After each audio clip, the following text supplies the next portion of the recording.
Paano mag-create ng virtual pag-ibig account? Punta tayo sa website ni Virtual Pag-ibig, pag-ibigfundservices.com, Virtual Pag-ibig. Ito po yung ikita ninyo.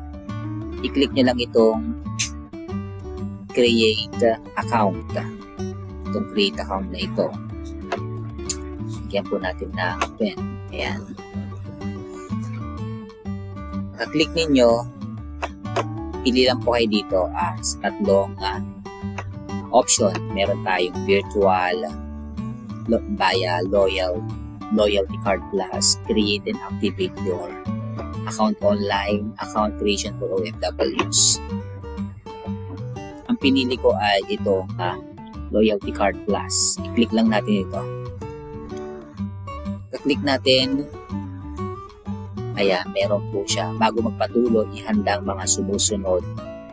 Ayan, kailangan i-ready nyo po yung inyong loyalty card plus. Click lang natin yung next. Bago magpatuloy, ihanda ang mga sumusunod. Ito pa yung active mobile number at saka yung active email address ninyo. I-click na natin itong proceed. Enter natin ang ating Pag-ibig meet number. Tapos, mag-choose tayo kung ano yung loyalty card plus ninyo. Either Union Bank, AUB, or Robinson Bank.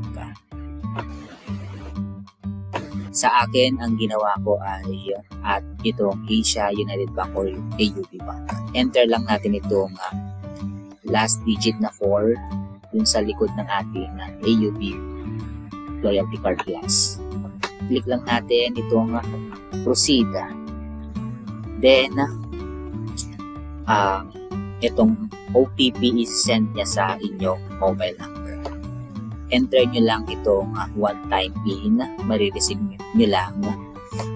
Kapag wala kayong na-receive, may option po na mag-resend ng OTP.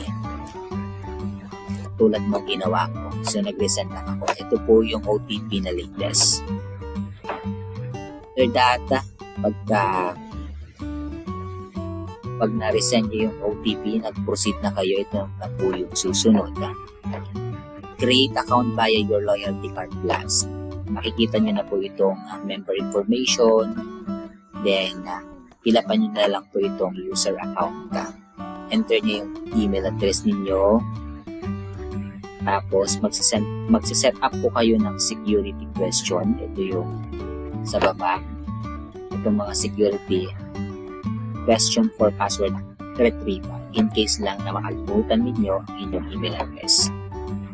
So, ang ginawa ko ay ito, nag-set na ako ng mga security questions. After that, dito nyo ilalagay yung answer ninyo.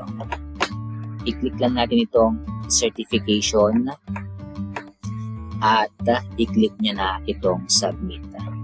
Pagka-click ng submit, you have successfully created your virtual pag-ibig account. I-click lang ang OK. Meron kayo marireceive na email address para dun sa temporary password. Enter lang natin yung first time login. Email address natin yung temporary password. Tapos mag-set na po tayo ng new password, confirm password na natin. After that, i-click na natin itong submit. Meron na po siyang information ulit na password reset successful. You can now log into your virtual account. I-click mo yung OK. Pagka-click ng OK, pwede na tayong mag-login. Username at saka password. After that, i-click login. Successfully na po ang ating virtual pag-ibig account. Pwede mo nang makita dito ang inyong regular savings, NP2 savings, housing loan, MP loan, calamity loan.